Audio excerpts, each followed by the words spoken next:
Para destruir o programa nuclear iraniano, os Estados Unidos empregaram equipamentos de guerra nunca antes usados.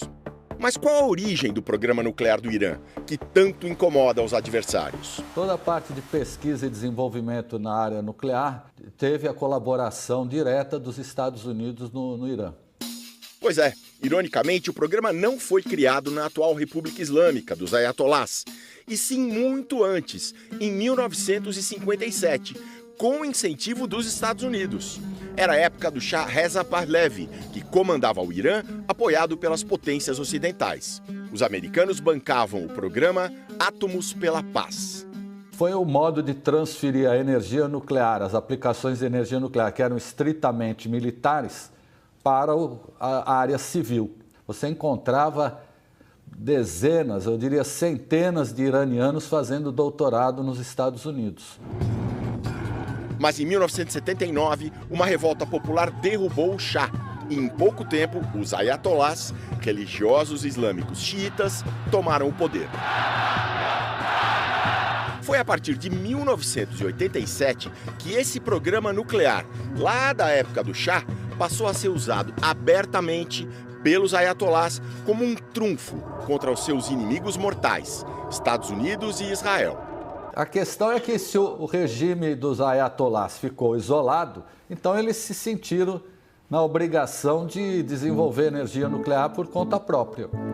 O programa nuclear do Irã, como o de qualquer país, precisa do que se chama de urânio enriquecido. É assim, o urânio que existe na natureza, por exemplo, que tem lá nas minas em Caetité, no sudoeste da Bahia, ele está sempre dividido, na verdade, em dois tipos de urânio. Urânio 238, que é mais pesadão, e o 235, que é mais levinho. É esse levinho que interessa, porque ele é instável. Então interessa para gerar energia e eventualmente até fazer uma arma atômica. Mas como é que naquela maçaroca lá você vai separar os dois tipos de urânio? Aí entra um truque químico. Você reage tudo isso com um flúor e surge um composto que tem urânio e flúor, gasoso. E aí vai para uma centrífuga, super centrífuga, que gira o gás. O urânio mais pesado vai para a borda da centrífuga. E aquela pequena quantidade, 0,7% só do urânio 235, fica ali no centro. Aí vai para outra centrífuga, e outra, milhares de vezes.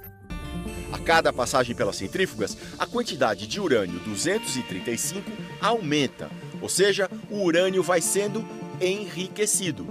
Enriquecido a cerca de 3 a 4% serve para gerar energia, a 20% para pesquisa científica, a 60% pode ser combustível de submarino nuclear e a 90% é para fazer armas nucleares. Para você ir de 3 a 20 é muito mais fácil do que ir de 0,7%, que é o urânio natural, a 3%.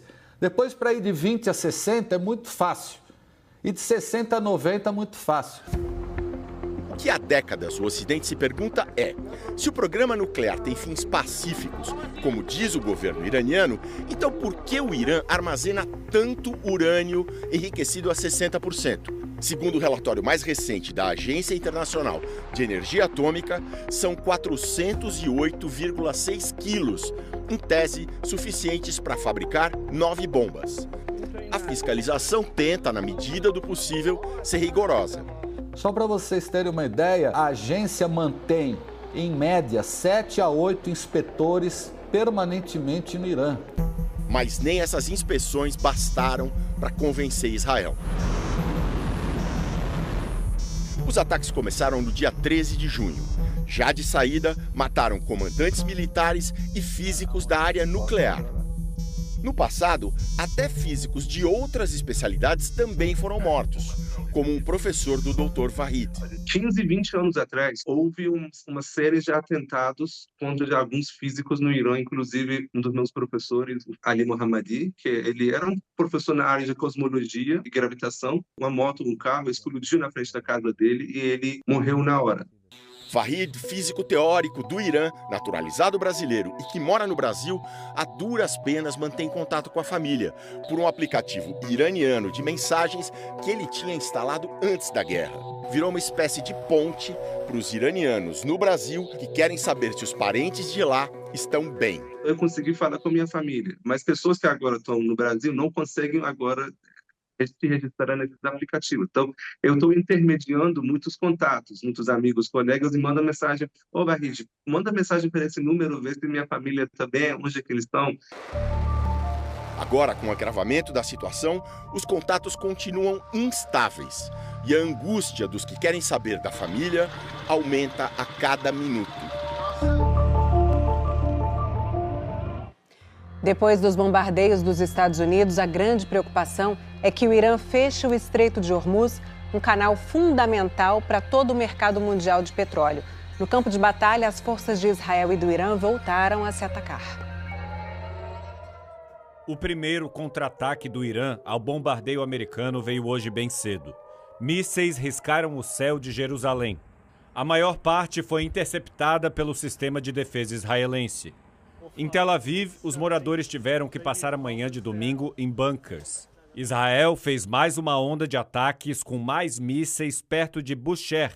O primeiro-ministro de Israel, Benjamin Netanyahu, afirmou: não vamos tomar atitudes além do necessário, mas não vamos parar tão cedo. Nós não vamos encerrar essa campanha histórica antes de alcançarmos nossos objetivos, disse. O presidente do Irã, Massoud Pezeshkian, declarou que o bombardeio americano provou que Washington estava por trás da ofensiva israelense e afirmou que os Estados Unidos entraram em cena depois de testemunhar a impotência de Israel. O ministro das Relações Exteriores iraniano disse que o Irã estuda alternativas para defender sua soberania. A mídia estatal do país afirmou que o parlamento iraniano aprovou o fechamento do Estreito de Hormuz, mas que uma decisão final dependeria da aprovação do líder supremo, Ayatollah Ali Khamenei. O fechamento do Estreito de Hormuz teria impacto imediato na economia global. É uma passagem muito apertada. No ponto mais estreito tem 33 quilômetros de largura. Só que a parte funda o suficiente para passagem de navios grandes é bem menor. São 2 canais de 3 quilômetros de largura cada, um para ir e outro para voltar. A parte norte do canal é território do Irã. A parte sul, de Omã. Esse pequeno pedaço de mar é de importância estratégica global, porque os países do Golfo Pérsico produzem muito petróleo. E a única saída para eles é por ali. Hoje, cerca de 20% do petróleo e do gás natural do mundo passam pelo Estreito de Hormuz. E vai principalmente para a China. O Irã não é dono dessa passagem. Não é como o Canal do Panamá, controlado pelo Panamá, que os navios têm que pagar uma taxa para passar. Ali no Estreito de Hormuz são águas internacionais. Mas para fazer pressão, o Irã instalou, perto da praia, mísseis antinavios, principalmente nessas 3 ilhas que ficam ao lado da parte mais estreita do canal. Também bases de drones e uma frota de barcos rápidos que poderiam interceptar a passagem de um navio. Além disso, tanto enterradas no fundo do mar quanto na superfície da água, existem minas navais iranianas. O professor Eugene Gauss, pesquisador do Departamento de Guerra Naval da Universidade do Kentucky, explica que não existe uma porteira para fechar o Estreito de Hormuz. Que essa ameaça de fechar o Estreito de Hormuz seria, na verdade, uma declaração de guerra a muitos outros países. Porque o plano seria basicamente bombardear os navios que passassem por ali contra a ordem iraniana. Só que aí a guerra se expandiria. O principal alvo, a Arábia Saudita, rival do Irã, depende dessa passagem para exportar 90% de todo o petróleo que produz. O professor lembra que o Irã, nesse momento, também não quer incomodar a China, que até agora se manteve neutra no conflito. O fechamento do Estreito de Hormuz também poderia impedir a passagem de petróleo do próprio Irã, que depende da exportação como grande fonte de renda hoje. Mas o professor explica que seria muito fácil simplesmente não bombardear seus próprios navios. O principal impacto para os Estados Unidos seria econômico. porque o preço do petróleo subiria imediatamente, de acordo com o professor Gols. A China teria que correr para procurar outros países de quem comprar. Numa competição com os Estados Unidos, a procura aumentaria o valor do barril. Para o Brasil, o professor diz que encareceria o custo de vida para toda a população, mas que com o preço do petróleo alto, como exportador, o Brasil poderia ter vantagem econômica.